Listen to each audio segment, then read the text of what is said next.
дар аҳду овони тифлӣ ба ҷиҳати як бачаи нарму сокиту содаву софдил буданаш ӯро залатои ребёнок ё кӯдаки тиллоӣ ном мебурданду хешу ақрабову падару модар азаш ҳамеша ифтихор мекарданд. вақте ӯ ба доди 7-8 солагӣ расид, дар тану тушу тавонаш аллакай як бачаи дидадарову меҳрубону хушахлоқро эҳсос мекарданд. ӯ дар оилаи варзишкорон ба дунё омад ва мисле ки дар рагу пайванду хунаш ба ҳангоми таваллуд ишқу муҳаббати гӯштин талъан дар вуҷудаш омезиш дошт, ки ӯро ҳам қарор нагузошт. бо гузораи солҳо имрӯз Сомон нангбардори шарафу номуси миллат шуда. ин воқеият моро тавассути барномаи таълифии гардиш ба гардиш овард то матлабе дар бораи як тан аз мардтарин мардҳои паҳлавони тоҷик таҳия созем. Не зря его назвали в средней школе золотой мальчиком, потому что он ни с кем не ругается, ни с кем там не дерется, со всеми он находит общий язык, и все его уважают, и в спортзале, и в школе, и везде он такой парень сам по себе очень общительный.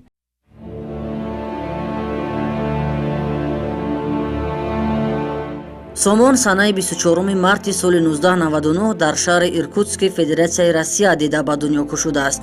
они ноҳангом волидони ӯ дар меҳмонии ақрабои хеш ҳузур доштанд. вақте ҷигарбандашон ҳамагӣ 6 моҳа шуд, падару модараш ба ватан баргаштанд. қиблагоҳаш Моёншоҳ Мамадбеков ба хотири 1100-солагии давлати Сомониёр фарзандашро Сомон ном доду умеду орзу парварид ки бигзор ҷигарбандаш оянда шахсияти комилу инсони оқил шавад. Сомон дар ин хонавода нахуст ҳадияи яздон буду ҳини таваллуди ӯ волидонаш Ҷамилаву Моёншоҳ аз ин тӯҳфаи бузургу бебаҳои будгор ба даргоҳаш шабу рӯз шукр мекарданд ки онҳоро соҳиби тифлаки солиму сеҳат сохт. бачаи гапгир буд, бачаи баномӯз буд. амун кӯдакишам ҳама гапу ҳама кори ҳамая иҷро мекард. дарсушам нағз мехонд, бо мактаби русӣ мехонд. и хел ҳавас дошт да варзиш ба. Сомон ҳанӯз дар синни 6 солагӣ маълум кард ки ба варзиш мароқи беандоза дорад ва ин ҷавҳару алангаи оташакро дар вуҷуди ӯ пеш аз ҳама падараш дарк карда буд. Моёншоҳ ки худаш низ дар гузашта ба гӯштину футбол сару кор дошту дӯст медошт, дар нисбати ҳунару истеъдоду завқу хоҳиши ҷигарбандаш бетараф набуд, балки аз ҳамон ҳину ҳангом хост ки орзуҳои фарзанди шайдояшро бароварда кунаду ӯро хушбахт созад. дигар хулоса кард ки Сомони гирифтори гӯштинро ба клуби варзишии Динамои Вазирати корҳои дохилӣ назди яке аз мураббиёни даст ба кору пурмаҳорат Муҳаммадшариф Сулаймонов барад.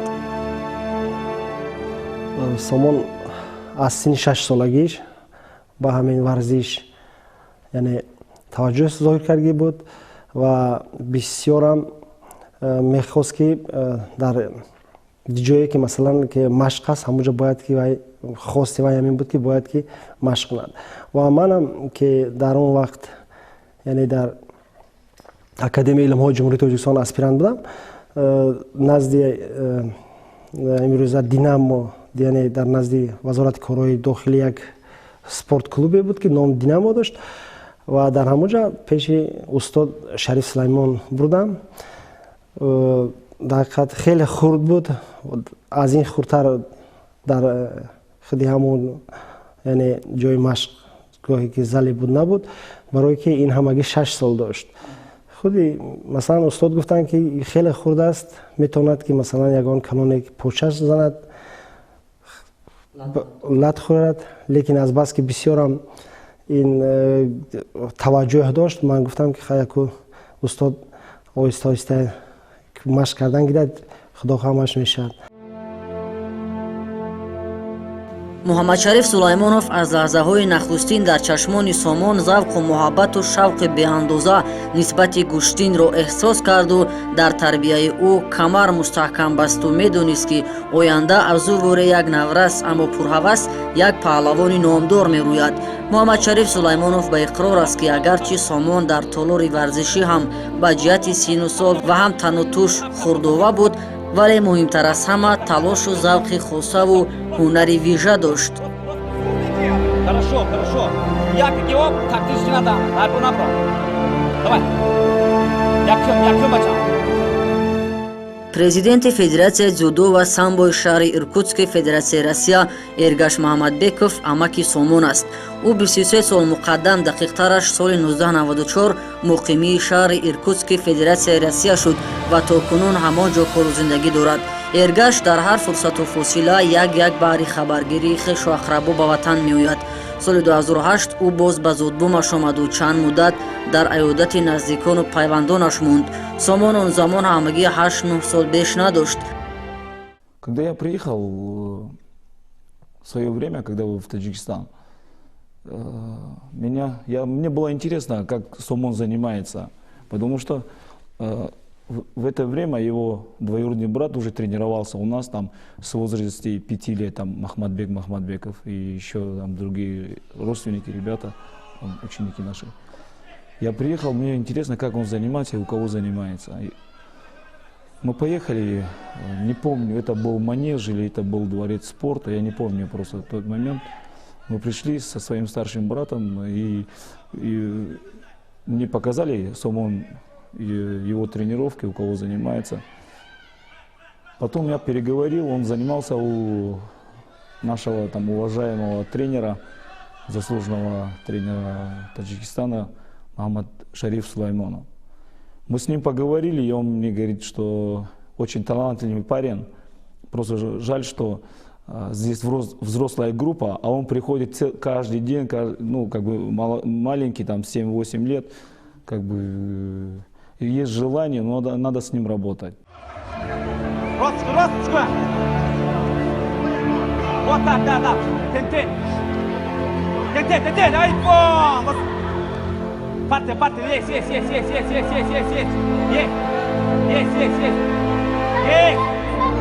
бачаҷон, есть! амакаш вақте бо машқу тамринҳои Сомон бештар ошноӣ пайдо карду бародарзодаашро гирифтору гароянда дид, аввал майлу хоҳиши Сомонро пурсид ва сипас баҳри бурдани ӯ ба Иркутск бо падару модараш суҳбат кард. дар оғоз волидон дудила буданд, чаро ки намехостанд ҷигарбанди хурдсолашон аз онҳо дур ба сар барад. ин дурӣ барои модар тоқатфарсо буд, вале падар медонист ки Сомон дар хонаи бегона нест, балки ӯро бародараш ва фарзандӣ қабул хоҳад кард ва дар тарбияву арзанда камол ёфтанаш ҳеҷ чизро дариғ нахоҳад дошт. розӣ шуд ва ҳам хуб дарк мекард ки рафтани Сомон ба Россия аз ҳар ҷиҳат хубу барманфиат хоҳад буд. Ничего страшного, Сомон.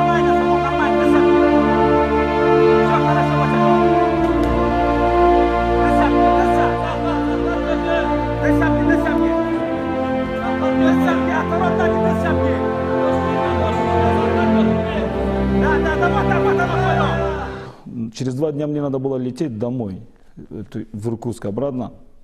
Сомон подходит ко мне и говорит: дядя, я хочу с тобой поехать. А я так на него посмотрел, я говорю: ты же маленький, ты же будешь скучать по родителям, как ты поедешь со мной? Он говорит: нет, я хочу рядом с Махмадбеком, хочу стать чемпионом, хочу быть похожим на вас. Сомон ҳарчанд медонист ки барош дур аз падару модар ва хоҳару бародаронаш будан сахт аст, вале амакаш тасаллои таманнои қалбаш шуду гуфташ ки ҳамааш муваққатист ва бо гузараи фурсату фосилаҳо одат хоҳад кард. Я сам очень хотел перебраться в Иркутск, потому что там занимался еще мой двоюродный младший брат. И я очень хотел туда. И я вот просил дядю, чтобы он... Я просил отца и мать, чтобы они отпустили меня туда с дядей. И в этот момент дядя вот прилетел сюда, в Иркутск, в Таджикистан. И я вот поехал к ним.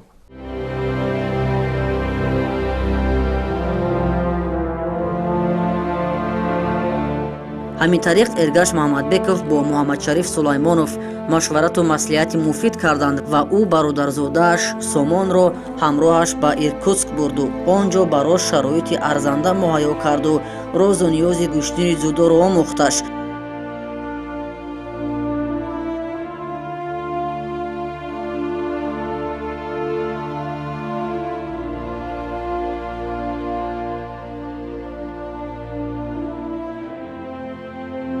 Я переговорил, я говорю: пусть твои родители решать. И тут же и брат, и невеста дали согласие, оформили на меня. Вот это было 10 лет назад. Сомону сейчас 18 лет. С возраста 8 лет я вот Сомону забрал в Иркутск. Благодарен, конечно, дяде, то, что он тренирует меня и ухаживает за мной. Ну, конечно, я благодарен и маме, и папе, то, что они поддерживают меня в любой ситуации, когда даже я проигрываю, выигрываю, они всегда за мной. ҷиҳати хубии кору бартарии дигар барои Сомон дар он буд ки ӯ дар толури варзишии амакаш ҳамроҳи амакбачаҳояш зери дасти Эргаш Маҳаммадбеков ва Фотеҳ Маҳаммадбеков ба машқу тамринҳои пайваста шуғул меварзад. вақте ки синфи 4 шуд, ҳамроҳи амакаш Эргаш Маҳаммадбеков, ин додари ман аст ва ки дар Федератсияи Россия зиндагӣ дорад ва имрӯз президенти дузудо ва самбои худи шаҳри Иркутск аст.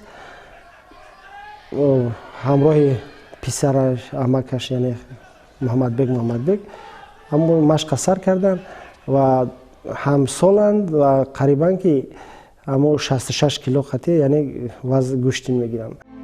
модари Сомон Ҷамилабону чанд муддат аз дурии ҷигарбандаш азият дошту пазмони тифлаки хурдовааш мешуд, вале оҳиставу ба тадриҷ ба дарди дурии фарзандаш тобу тоқату тавон пайдо кардан ёрист.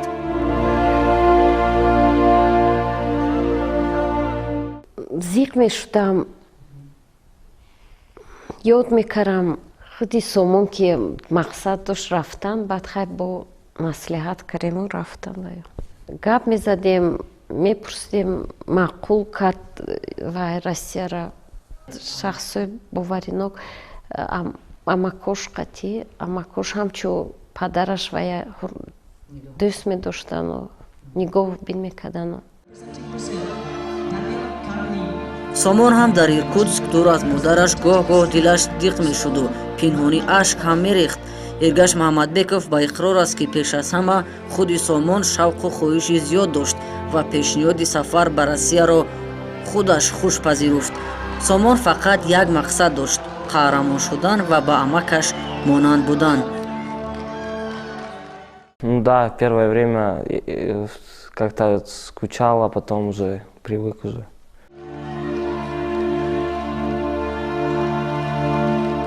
Эргаш Маҳаммадбеков бо гузораи қариб 10 сол имрӯз ба иқрор аст ки ғайрату мардонагии Сомон ӯро дар ҳамон аҳду овони тифлиаш ба ҳайрат оварда буд, чаро ки ҳарчанд дур аз волидонаш дар мулки дигар мезист, вале ҳеҷ гоҳу ҳаргиз зиқиву пазмониҳояшро ошкор намекард.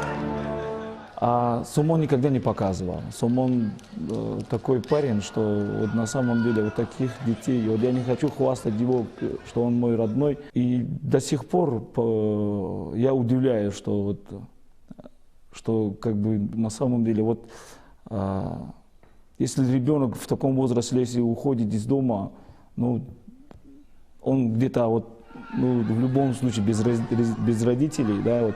Я его тоже родной дядя, он мне как мой сын родной, но я бы не представил бы даже на сегодняшний день своего сына там куда-то отправлять в таком возрасте просто.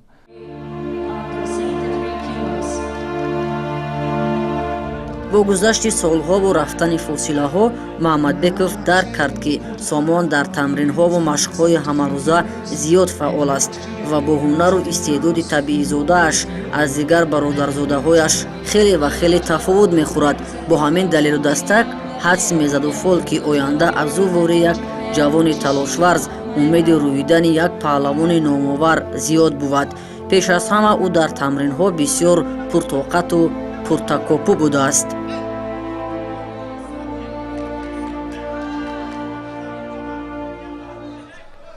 Вот когда каждый ребенок приходит в зал, и каждый тренер, вот, как бы, смотря на этого ребенка, делает свои выводы. Сумон на то время он как бы уже для 8-летнего ребенка он уже такой был, уже подвижный, терпеливый. Когда он начал заниматься уже, и еще самое главное, что в дзюдо, что он жилистый и левосточный. Он борется не в правой стойке, а борется в левой стойке. И поэтому вот с детства уже мы начали с ним работать, и он очень хорошие результаты из России показывал. И с детства в юношеском возрасте, в юниорском тоже. Он выигрывал много очень турниров всероссийских, там, международных турниров. сомон маҳмадбеков шуруъ аз синни 12-13 солагӣ дар сабқатҳои зиёди шаҳри иркутск майдондориҳояшро оғоз бахшида, борҳо дар мусобиқаҳои сатҳи гуногун бо сарафканда кардани ҳарифонаш мақомҳои аввалу нишонҳои тиллоро ба худ ихтисос додааст ки то гуфтӣ аз ҳамин ҷо ҳунару истеъдоди ӯ ба тадриҷ рушд ёфтаву маҳорату малакааш сайқал ки дигар бо ғайрату тавону дастгириҳои ҳамешагии мураббиёни ғамхору сахтгираш Эргаш ва Фотеҳ Маҳмадбековҳо сомон чанд раҳи дигар дар чемпионатҳои Россия аз қабили Сибир, Санкт-Петербург, мусобиқаҳои байналмилалӣ дар Атлантаи Туркия ва ҳоказо иштирок варзида дар баробари бохтҳо ба пирӯзиҳои зиёд низ ноил шудааст.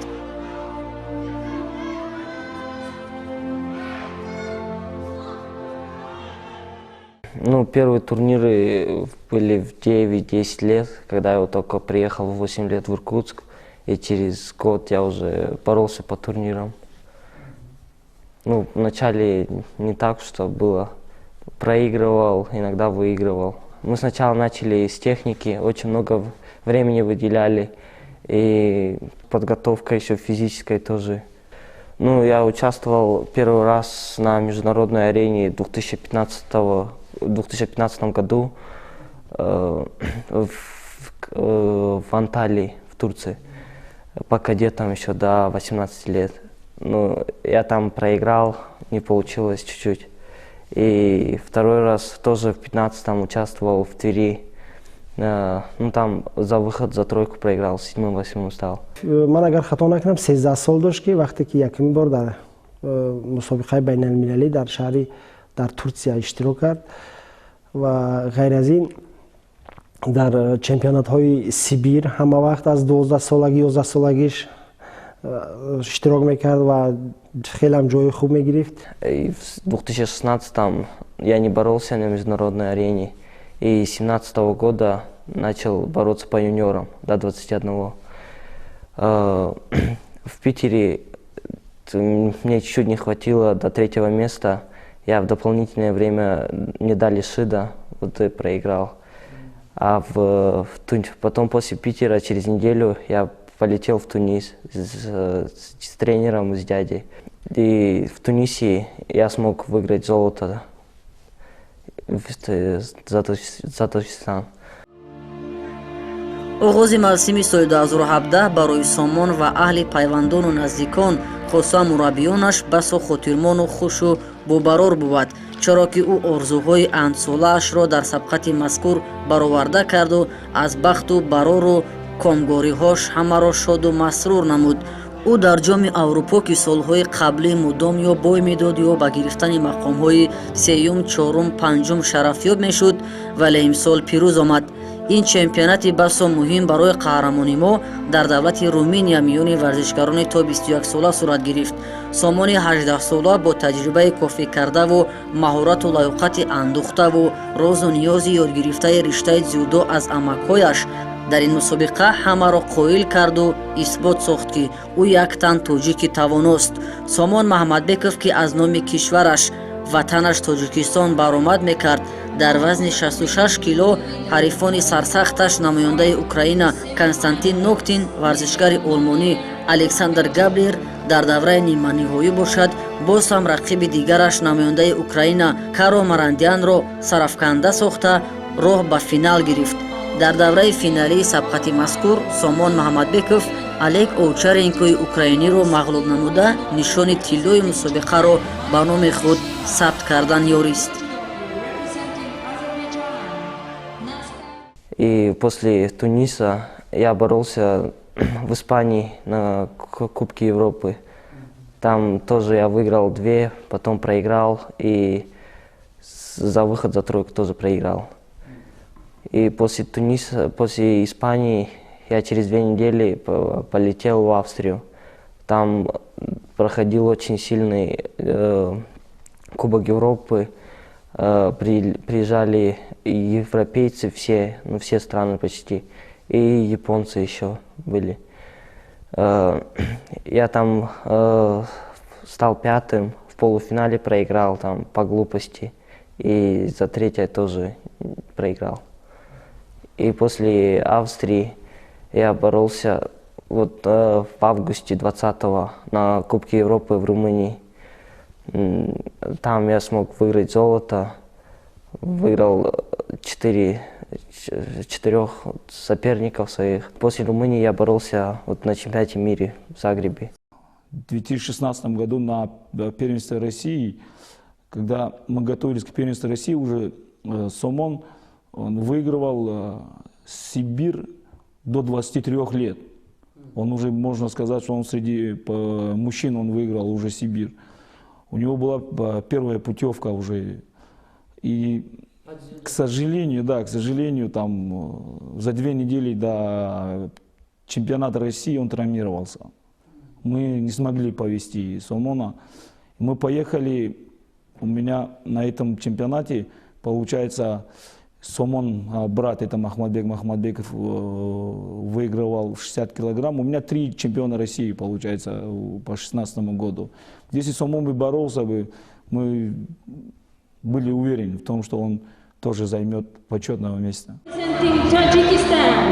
Somon Makhmatbekov, and in blue judogi representing Azerbaijan, Jakub Javadov. On mat 3, the bronze medal contest in men's under 66 kilos. In white judogi representing Italy, Manuel Lombardo, and in blue judogi representing Georgia, Bagrati Liniashvili.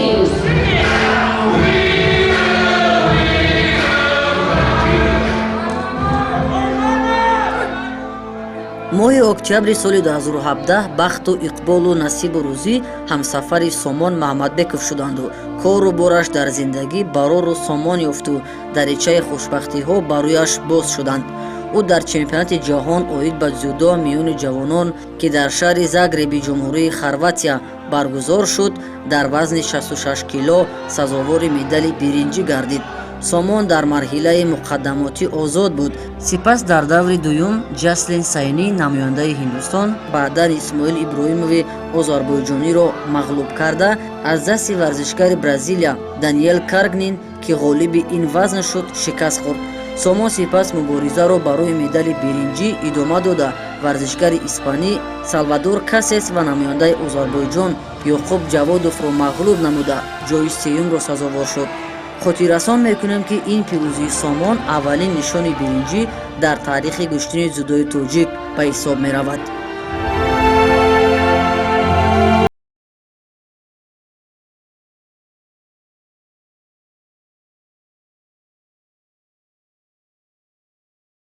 ман фикр мекунам ин эҳсосе бисёрам бузург аст, зеро ки вақте ки мебинӣ ки фарзандат метавонад ки миллати шуморо муаррифӣ мекунад, дар арсаи байналмилалӣ парчами давлатро мебардорад ва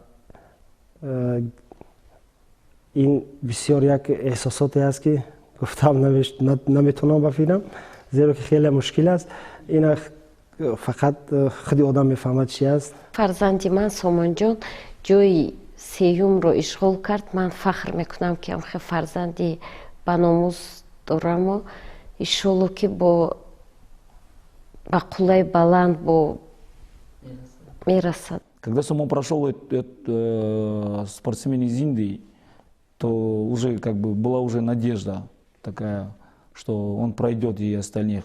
Но в подгруппе был самый сильный, первый номер мирового рейтинга бразилец. С бразильцем Сомон очень достойно боролся. Если следили за схватки, бразилец с остальными он никого не чувствовал. Он просто там на скорости там работал, делал и бросал просто. Самое главное, да, вот я думаю, самая главная медаль из них, я вот думаю, вот с первенства мира с Загреба. Я взял 3-е место.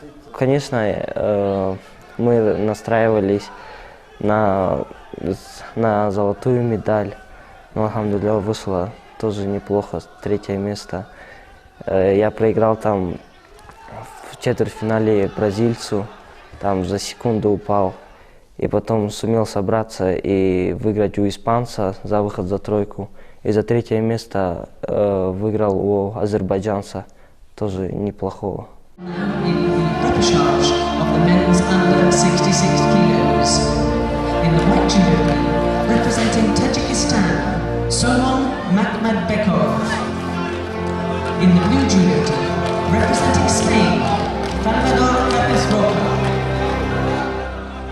ҷумҳурии моро дар ин мусобиқа 10 варзишгар намояндагӣ мекарданд, вале таҳмтани бенадиди тоҷик Сомон Маҳмадбеков дар ин мусобиқоти фароҷаҳонӣ пирӯзии бузург ба даст оварда мартабаи мактаби зудои меҳани моро дар тамоми ҷаҳон ҷойгоҳи сазовор дод.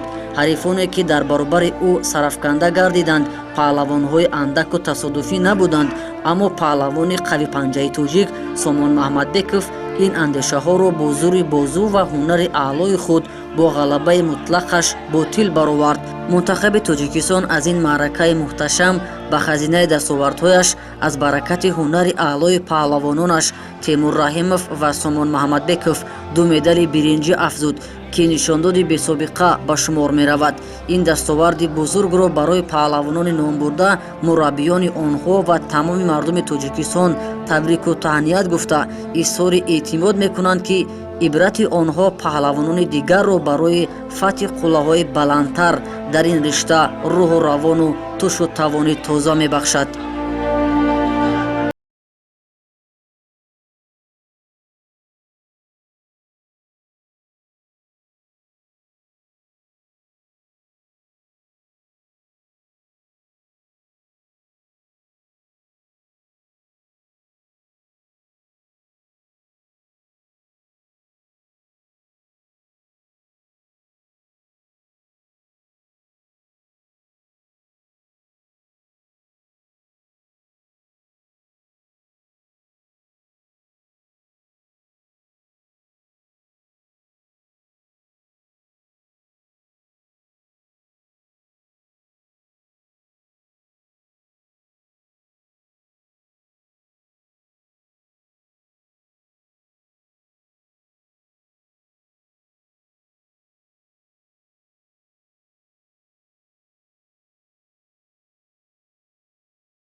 Ну, конечно, после 3-го места, я думаю, вся семья была рада этой медали. Ну, не только семья, думаю, страна была рада этой медали.